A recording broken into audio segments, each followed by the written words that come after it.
السلام علیکم ورحمت الله وبرکاتو. دوستانو ان شاء الله چې زموږ ټول خواږه کتونکي به روغ او جوړ وي، په صحت باندې به برابر وي. نننی عمل چې کوم دی دا ډېر بهترین عمل دی.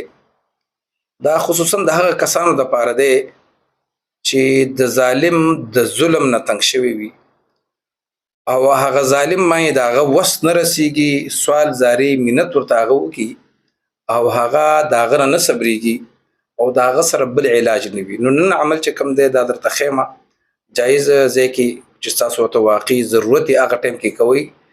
د دې نه علاوه بغیر ضرورته که چا کوو نو ګناه به د هغه په غاړه. دوستانو لاول درته لږ مختصر غوندې د دې عمل باره کې خبرې کومه، چونکې مونږ د دې معاشرې حصه یو. الله رب العزت د خپل خوښې مطابق د دنیا کې بعضې خلک کمزوره پیدا کړی دی او بعضې طاقتور پیدا کړی دی، پیسې ورکړی ده، خلک یې ورکړي دي، حکومت کې لاسرسي. او الله رب العزت د مالدار په مال باندې امتحان اخلي او د غریب سړي په غریبۍ امتحان اخلي.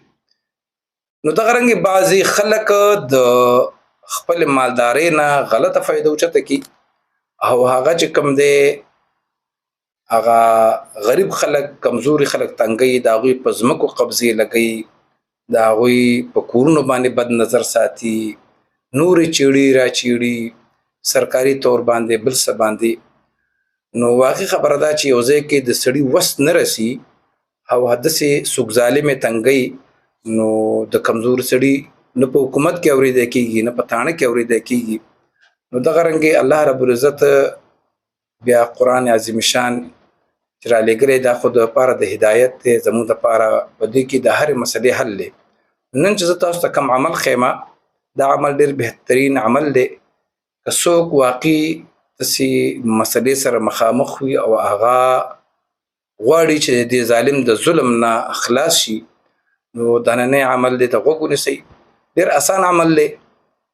دغه رنګې ظالم د ظلم نه ځان خلاصول، ظالم تباه او برباد کېدل او هغه په خپل مصیبت کې مبتلا کولو دپاره طریقې کار دا دی چې مخکې به م 11 ځل درود شریف وایي، کم درود شریف کم چې موږ په مانځه کې وایو، او وروسته به 11 ځل درود شریف وایي او منځ کې به د سوره انعام آیت نمبر 45 د دې ورد به 314 ځل وایي.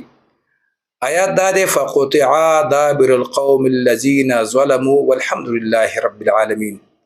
دا به 11 ځل درود شریف، بیا 314 ځل دا، او بیا به 11 ځل درود شریف وایي.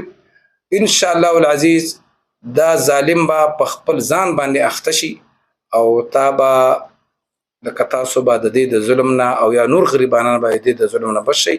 دا عمل دی وی کوي په جایزه چې چاته واقع مسله وي هغې کوئ. د هغه کسانو دپاره بالکل اثر نه کوي، الټه نقصان به کوي. که څوک د حسد د وجې نه چاته نقصان رسوي، ان شاء الله العزیز د یو نوي ویډیو سره به ستاسو په خدمت کې حاضرېږم. الله دې زموږ حامي او ناصر شي. السلام علیکم ورحمت الله وبرکاتو.